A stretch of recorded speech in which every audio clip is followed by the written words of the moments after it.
The invitation arrived at night. The envoy from Qin did not stay. He left the document and was gone. A meeting, peace, reconciliation. The words were clean, carefully written. The King of Zhao read it once. Then he set it down. He did not answer. For a long time, he did not touch it again, because he knew who had sent it. Qin, King Zhaoxiang of Qin, the same man. Years earlier, he had sent a similar invitation to another king, the King of Chu. That time, it had been the same. A meeting, peace, no threat. The King of Chu had gone. He entered Qin territory with his retinue, and he never came back. Now, the same man, using the same words, was inviting him. At first, the King of Chu had not felt afraid. Qin had offered terms, negotiation, alliance, even concessions. He was not tricked. He was persuaded. He went in with hope. At the beginning, everything seemed normal. He was received with courtesy. No sign of danger, not until he tried to leave. The gates closed, the terms changed. He was no longer a guest. He was a hostage. He protested. No one answered. He asked to return home. He was refused. Later, he tried to escape. He fled toward other states. He believed someone would help him, but no one dared. No state was willing to take him in. No one would risk angering Qin for a king who had lost his freedom. He was turned away, and in the end, forced back into Qin's hands. That was when he understood. It was not Qin alone that held him. It was the silence of the entire world. He died in Qin, far from his own land, and the man behind all of it was King Zhaoxiang. Back in Zhao, the court remained silent. No one said, "Go." No one said, "Refuse," because everyone already knew the truth. If they refused, Qin would take it as defiance. If they went, they might never return. This was not a choice. It was a corner. Then someone stepped forward. Lin Xiangru. He did not promise victory. He did not claim safety. He simply made one thing clear. If they refused, Qin would act.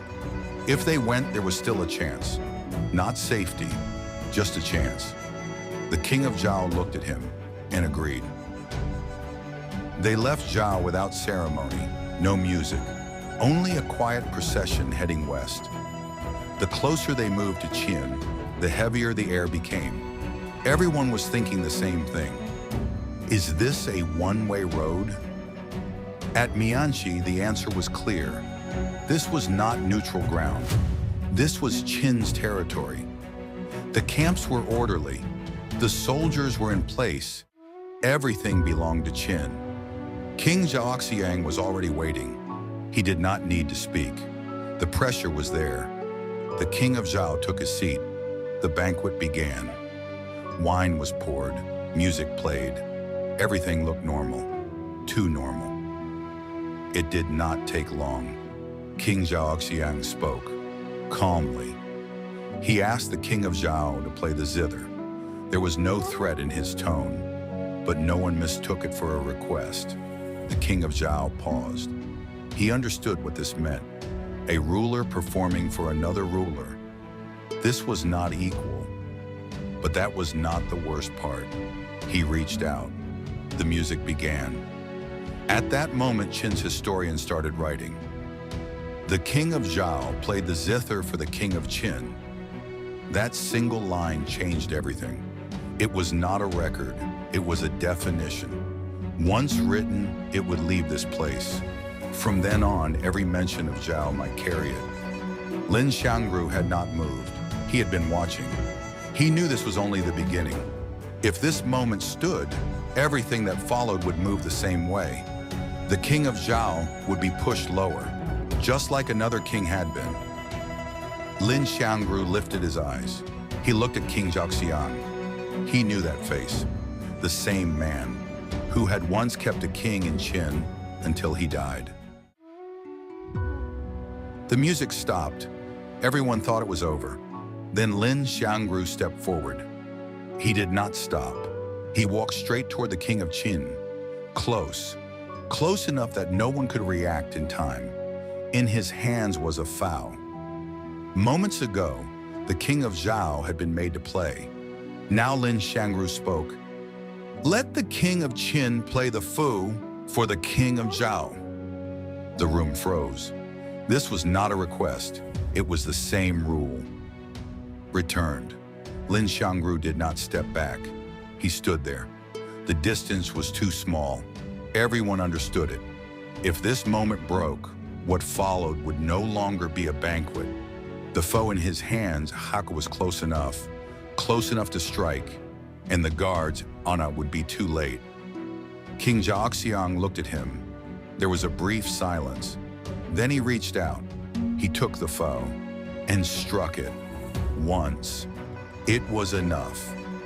The Zhao historians recorded, "The King of Qin played the foul for the King of Zhao." The balance was restored. But the banquet was not over. Qin had not gained what it wanted.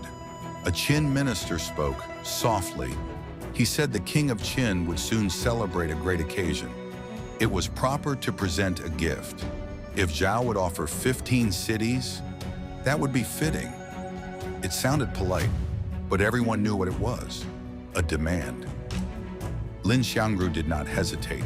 He answered, "Of course, let Qin first present Xianyang as a gift to the King of Zhao." Silence fell again. Xianyang, the capital of Qin. This was not refusal. It was the demand, returned higher. No one spoke again. The banquet ended. Qin had gained nothing. The King of Zhao rose. He left. No one stopped him, because by then, Zhao's army had reached the border. They had not crossed, but they were there, a reminder. King Zhaoxiang watched them leave. He gave no order, not because he could not, but because there was no reason to. The King of Zhao left Mianchi, this time heading east, back home. They had survived. Years later, people would remember this meeting, not for what it achieved, but for something else. The same man using the same method had once kept a king, and no one could stop it. This time, someone stood there and made sure it did not happen again. If you want to hear more strange but true stories from Chinese history, subscribe to Imperial Absurdity.